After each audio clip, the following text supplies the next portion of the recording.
I don't think I told you the story, but I'll tell you the story anyway. I was on a plane. My wife wanted to go to Holland. Did I ever tell you the story? My wife decided she wanted to go to Holland. There was one period in my wife's life.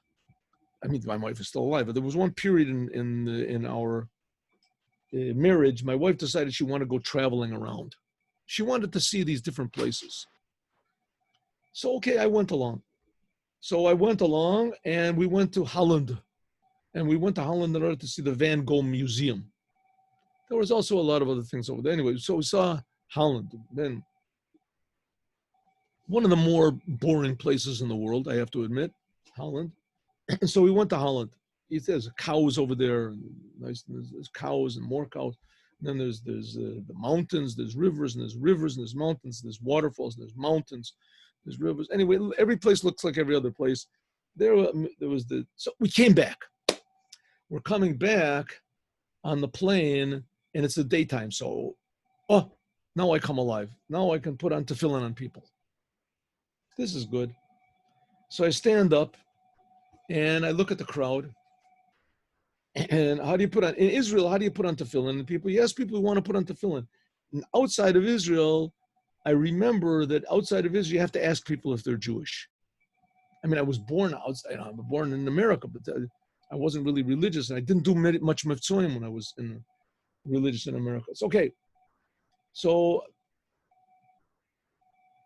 I stand up and start to ask people if they're Jewish. Suddenly I realized that on a plane from Holland, you don't have to ask people if they're Jewish or not. There's two types of people. There's Israelis and there's everybody else. All the people from Holland, they're like wood. They're just like statues. They just barely move. And the Israelis, they can never sit still, not for once, even when they're asleep. They're just always moving around, talking.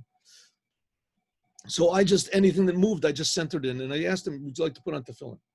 Anyway, so there's three fellows that are sitting there. I mean, for your knowledge, like Amsterdam is a terrible place. I mean, I don't know if there's any sparks of holiness over there at all. I'm not, but I would imagine that there aren't. So the Israelis, they go there to get, debauched, to get whatever it is. To get, how low can you go? So they go there. So here I see three Israelis and they're sitting and they're all moving around. And they're sitting there and one next to each other. And it's like different levels. You ever see these pictures of, from a monkey to a man, they have Neanderthal man and Piltdown man and this, that. So the guy's standing a little more upright. So this is the way it is. The first guy that's sitting near the aisle, so he has like an earring, and he's got like a little tattoo on his shoulder, and like a little patch of his hair, a little tiny patch of his hair is dyed like blue. The guy sitting next to him, he has like 2 or 3 earrings, and he's got a couple of tattoos on, and his hair is like dyed blue, and then there's like a streak of red or something. Then the third guy, he's the one sitting near the window. So he has like piercings everywhere, He looks like some sort of a rocket ship or something. And he's all tattooed all over the place, and his hair is dyed like 3 or 4 green and blue and red. And it's like a mohawk, sort of a thing. Anyway, so I asked the first guy, would you like to put on tefillin? Tefillin. And he looks at me like I'm offering him a dead cat. This look of like disgust. Total disgust, And so I said, okay, so I understood from that he didn't want to. I asked the second guy, would you like to put on tefillin? And he's like reading a newspaper. All of a sudden, he pretends that he's asleep.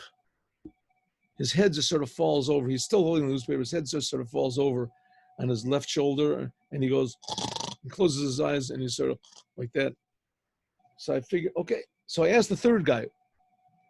He's sitting next to the window, and it's a little bit noisy. I said, would you like to put on tefillin? And he looks at me and he says, what, ma?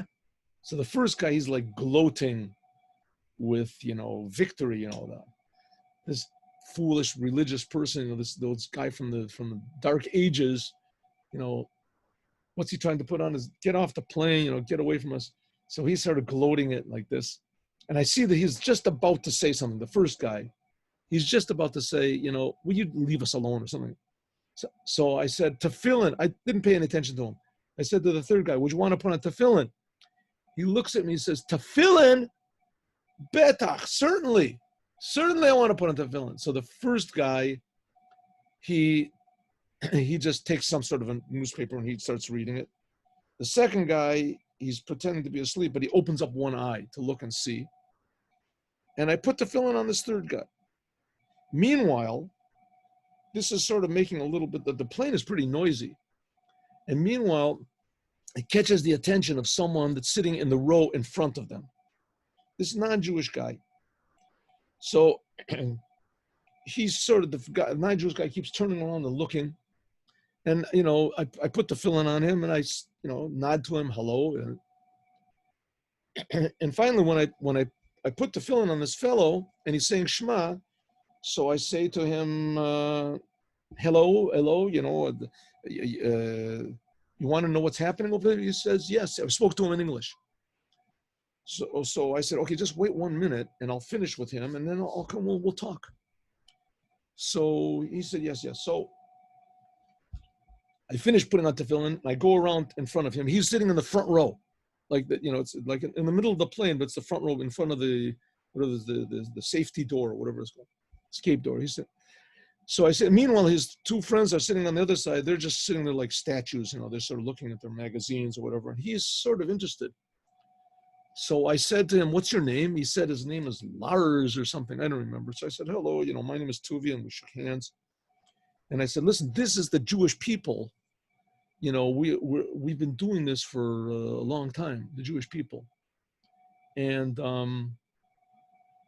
it's called tefillin. I said, you know what's written in there? I said, this is a commandment from God. I said, it's a commandment from God. God commanded the Jewish people because God wants everyone to know that he's not just up in heaven, he's here in the world.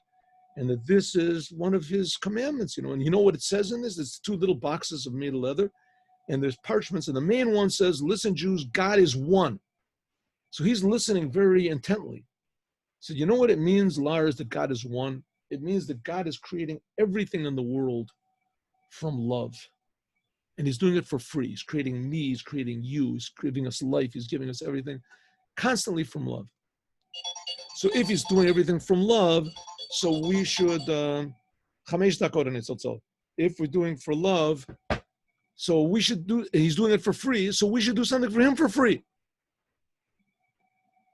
So he looked at me and said, so you should do the 7 Noahide commandments. You know what they are? So I gave him a little bit of explanation. All of a sudden, this guy stands up, this Lars or whatever his name, stands up, and he straightens himself up, and he yells out at the top of his lungs.